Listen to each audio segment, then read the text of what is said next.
मैं समझता हूँ जी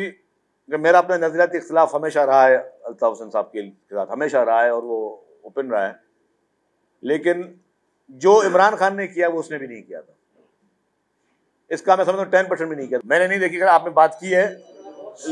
लेकिन मैं आपको यकीन दहानी कराता हूं कि कोई भी शख्स जो पाकिस्तान के खिलाफ, पाकिस्तान की सालमियत के खिलाफ गलत काम करेगा और गलत कोई तरीके से कोई बंदा कर रहा है, तो मैं अभी फौरी तौर पर आप लोगों के मौजूदगी में मैं आईजी साहब से बात करता हूं, आपकी मौजूदगी में, और ये कंप्लेंट लॉन्च करवाता हूं कि जी मुझे जर्नलिस्ट से ये कंप्लेंट नहीं लगी, खाली जर्नलिस्ट कंप्लेंट नहीं, ये हर पाकिस्तानी कंप्लेंट होनी चाहिए। अगर कोई शख्स इस तरह की हरकत कर रहा है तो उस पर सख्त एक्शन लिया जाएगा। पुलिस काम कर रही है और पुलिस से मुझे, जैसे मेरी बात हुई तो उन्होंने कहा जी कि सर रोजाना पे बुनियाद पे काफी लोग हम गिरफ्तार कर रहे हैं, स्ट्रीट क्राइम के जो लोगों को गिरफ्तार कर रहे हैं उनसे वो चीजें भी रिकवर हो रही हैं जो लोगों ने एफआईआर में कटवाई हुई है, वो मोबाइल फोन भी रिकवर हो रहे हैं, वो गाड़ियां रिकवर हो रही हैं, वो मोटर बाइक्स रिकवर हो रही हैं, लोगों को गिरफ्तार किया, कुछ लोग एनकाउंटर में भी मारे जा रहे हैं। लेकिन ये सारी चीजें जो है वो पुलिस कर रही है। अब बात है तशहीर की, अब वो जो पुलिस चीज कर रही है, मैं ये रिक्वेस्ट उसके आज से ले लूंगा डेटा, वो डेटा मैं उनसे ले लूँ, फिर रोज जो मैं अगर ये ब्रीफिंग देता हूं तो आपको मैं डेली पुलिस की ब्रीफिंग दे दूं ताकि आपको पता चल सके, आवाम को पता चल सके कि हमारी सिंध पुलिस क्या कर रही है। जहां आप रेंजर्स की बात की, रेंजर्स भी बहुत अच्छा काम कर रही है। काफी जगहों पर कॉम्बैट ऑपरेशन होते हैं जहां पे रेंजर्स और पुलिस मुश्तरका तौर पर उन इलाकों में कार्रवाइयां करते हैं, उन इलाकों में लोगों को के खिलाफ जो एक्शन लेते हैं। कुछ इलाके ऐसे हैं अभी तक जहां पे पानी का जो है वो निकाल जो है वो नहीं हो पा रहा, तो हो सकता है कि हुकूमत को कुछ मजीद मुश्किल फैसले करने पड़े। उसके लिए भी कल जो टास्क फोर्स की मीटिंग थी उसमें वज़ीर आला साहब ने इरिगेशन डिपार्टमेंट को और पाक फौज के जो हमारे टेक्निकल इंजीनियर्स थे उनको कहा जी आप लोग खुद फील्ड का मुआयना कर लें कि हमें, क्योंकि ये पानी ड्रेन आउट करना है, वरना आपके झुड्डो शहर मिरको खास जो है ये बहुत बुरी हालत में है इस वक्त। सिंध काबीना ने फैसला किया कि गंदम की सपोर्ट प्राइस कर दी गई है 4,000 रुपए, जो कि मैं समझता हूं कि एक बहुत बड़ा स्टेप है। उसकी 2-3 वजूहात भी हैं, वो बेहतर है कि मैं उस वजूहात भी साथ में बताऊं आपको। उस 4,000 रुपए का पहले 2,000 रुपए थी, अब उसको कर दिया 4,000 रुपए। उसका मैं अब रीजन बता दूं कि इस बार जिस तरह से काश्तकारों की तबाही हुई है, नुकसान हुआ है, तो काश्तकार आगे भी बड़े मतलब बहुत इतना आसान नहीं होगा कि काश्तकार फौरी तौर पर अपनी नेक्स्ट काश्त तो लगा सकें जो कि अगले साल निकलेगी। तो उसके लिए एक तो इनकरेज करना है काश्तकारों को कि आप गंदम की तरफ आए, क्योंकि गंदम नॉर्मली काश्तकार जो है वो महंगे क्रॉप्स लगाते हैं जिससे उनको फायदा ज्यादा हो। गंदम क्रॉप को इतनी कोई महंगी क्रॉप नहीं समझा जाता, तो ऐसी क्रॉप लगाए, ऐसी क्रॉप उनको दी जा रही है जिसको वो इनकरेज हो लगाए। दूसरा कि जो उनकी तबाही हुई है उससे उनको एक तरह से एक उनको सपोर्ट भी है। हमने देखा कि हम अगर अभी 2 लाख मेट्रिक टन जो है वो हम बाहर से गंदम ले रहे हैं, क्योंकि यहाँ पे जो क्राइसिस है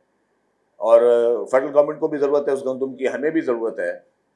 और बाकी प्रोविंशियल गवर्नमेंट्स को भी ज़रूरत है। तो अगर हम 8,000 रुपये ले रहे हैं तो बेहतर नहीं कि हम अगर अपने ही किसान को,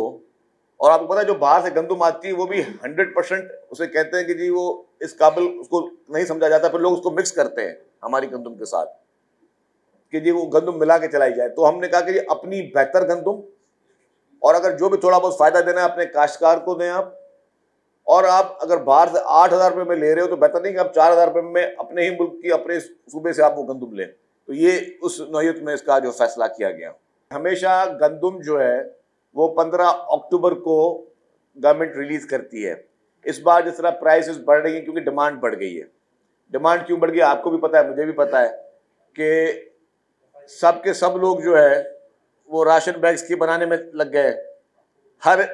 स्टोर को, बड़े स्टोर को, छोटे स्टोर को, दुकानदारों को सिर्फ ऑर्डर्स चल रहे हैं जी राशन बैग्स बनाने। अब राशन बैग मुखैर हजरात भी बना रहे हैं, एनजीओज भी बना रही है, गवर्नमेंट भी बना रही है, सूबाई गवर्नमेंट भी बना रही है, फेडरल गवर्नमेंट भी बना रही है, हर आदमी राशन बैग्स बनाने में लगा हुआ है बिजी। तो जो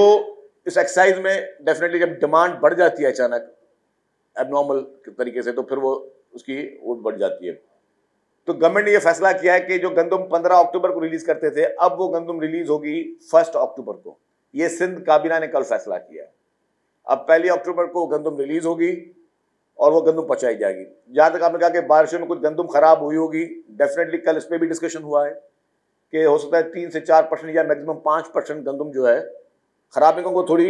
वेट हुई होगी। अब उसको डेफिनेटली जब ये पानी उन जगहों से जाएगा तो एग्जैक्ट फिगर्स आएंगे, क्योंकि आपके गोदाउन बड़े, जब आपके पूरे के पूरे शहर के शहर 4-4 फुट 5-5 फुट डूब गए तो वहाँ मुश्किल है। लेकिन फिर भी जो जिस तरह की वहाँ पे प्रेजेंटेशन सेक्रेटरी फूड ने दी थी कि हमने काफ़ी उनको प्रोटेक्शन की हुई है, तो मैक्सिमम अगर कुछ उसका गंदम का ऐसा कोई इफेक्ट हुआ होगा तो 4 से 5% हुआ होगा। जब ये नुकसान हो रहे होते हैं ना तहसीलों में, पानी किसी एक शहर में नहीं गया, क्योंकि ये आपके जो सरकारी घर होते हैं वो होते हैं शहरों में, जो देहात में मुख्तलिफ तहसीलें होती हैं वहाँ पे जब ये पानी खराब होता है तो करीब में करीब सरकारी इमारत वो स्कूल होती है, और किसी एक जगह में इतने सारे मोहल्ले में लोगों को आप नहीं लेके आ सकते, तो इसीलिए वो स्कूल्स पे ज़्यादा प्रेशर था। कल कैबिनेट की मीटिंग में ये बात भी डिस्कशन में हुई कि एक तरफ चंद स्कूल्स चल रहे हैं, एक तरफ जो है वो सारे स्कूल्स बंद हैं, और स्कूल जो बंद हैं तो जब आपके ये 9th मैट्रिक एग्जाम्स होंगे तो वो कॉम्पीट कैसे कर सकेंगे वो लोग, एक लोग जो रेगुलर स्कूल्स में जा रहे हैं और एक लोग जो है वो उनके स्कूल भी बंद हैं या वो रिलीफ कैंप्स बने हुए हैं। तो उस पर एजुकेशन मिनिस्टर साहब ने कहा कि जी वो लोग उस पर वो बात कर रहे हैं, वो कोई पॉलिसी बना रहे हैं, कोई इस तरह की अनाउंसमेंट आएगी एजुकेशन डिपार्टमेंट की जानिब से कि उन लोगों को भी किसी न किसी तरीके से उसको फिर बैलेंस करने की कोशिश की जाएगी। गवर्नमेंट बसें खुद नहीं चला रही, गवर्नमेंट ने ये बसें आउटसोर्स की हुई हैं किसी कंपनी को, उस कंपनी को हमने ये भेजी है। मैंने सेक्रेटरी ट्रांसपोर्ट को भी कहा है कि फौरी तौर पे आप इस वीडियो से एक्सप्लेनेशन लें उस कंपनी से कि जो कंपनी जो हमारे ऑपरेटर्स हैं जो बस को ऑपरेट करेंगे, सिंध गवर्नमेंट ने बसें मंगवाई हैं और एक ऑपरेटर चला रहा है, हमने कहा ऑपरेटर से आप ये एक्सप्लेनेशन लें कि जी कि इस तरह का वाकया क्यों हो रहा है। मैं वही बोलूँ, 1-2 वाकये होंगे, हर चीज में 1-2 बुराई होंगी, लेकिन इसका मकसद नहीं है कि मिसाल के तौर पर अगर मैं देखूंगी जी कि किसी एक बस के ड्राइवर ने, किसी एक बस के कंडक्टर ने एसी बंद कर दिया बस का, तो मैं कराची की सारी बसें बंद कर दूं कि जी ये सही नहीं हो रही, या मैं पूरा ऑपरेटर को निकाल के बाहर कर दूं कि जी सही नहीं हो रहा। हम एक जिस मुआशरे में उसमें 1-2 चीजें हर जगह हो सकती है, लेकिन हमें पॉजिटिव सोच के साथ वो अपनी गलतियों को ठीक करना है, ये नहीं उसमें एक्शन लेना है, हमें एक्शन लेना है, उन गलतियों को ठीक करना है, पॉजिटिव सोच के साथ आगे चलना है। जो भी रेस्क्यू का काम चल रहा है, रिलीफ का काम चल रहा है, उसमें पूरी हुकूमत सिंध, जिसमें वज़ीर आला समेत, वज़रा समेत, MPs MNA समेत तमाम इंतज़ामिया बहुत ही मेहनत के साथ काम कर रही है, क्योंकि जितने लाखों लोग इस वक्त बेघर हैं, उन लाखों लोगों को रोज़ाना जो है मुख्तलिफ टाइम पर उनको पका पकाया खाना और कुक्ड फूड जो है वो प्रोवाइड करना, फिर राशन बैग्स की भी अभी सप्लाई बढ़ गई है तो वो भी ज़्यादा बढ़ाए जा रहे हैं, और बाकी जो सामान कहीं भी अभी तक टेंट्स की ज़रूरत पड़ रही है, क्योंकि टेंट्स की सप्लाई बहुत स्लो है और मार्केट में बहुत मुश्किल से मिल रही है। चीफ सेक्रेटरी साहब भी तमाम डिप्टी कमिश्नर्स को भी आगाह कर देंगे कि हर यूनियन काउंसिल की बेसिस पे ये डिस्ट्रीब्यूशन होगी। अगर कोई एक किसी भी एक शहर में, किसी भी एक गाँव में कि अगर शहर कोई एक यूनियन काउंसिल अगर उसको नुकसान नहीं पहुंचा है तो वहाँ डिस्ट्रीब्यूशन राशन की नहीं होगी। उसी शहर में, उसी इलाके में, उसके अगर नेबरिंग में कोई यूनियन काउंसिल में जितनी तबाही हुई है तो वहाँ के जो गवर्नमेंट ऑफिशियल्स हैं वो अपना सर्वे करेंगे, यूनियन काउंसिल के बेसिस पे इसकी डिस्ट्रीब्यूशन होगी। ये भी वज़ीर आला साहब ने कहा कि जो मोबाइल क्लिनिक्स हैं वो हर उस पर जो रिलीफ कैंप्स है वहाँ पे भी जाए, लेकिन सड़कों पे, रोडों पे, बंदों पे लोग जो अपने टेंट्स में बैठे हुए हैं या जो लोग अपनी मदद आपके तौर पे बैठे हुए हैं, उन तक भी मोबाइल हेल्थ क्लिनिक्स जो भेजी जाएं, ताकि कोई किसी को भी कोई प्रॉब्लम हो तो कम से कम जो उसको हेल्थ फैसिलिटी सबसे पहले उसको मिले।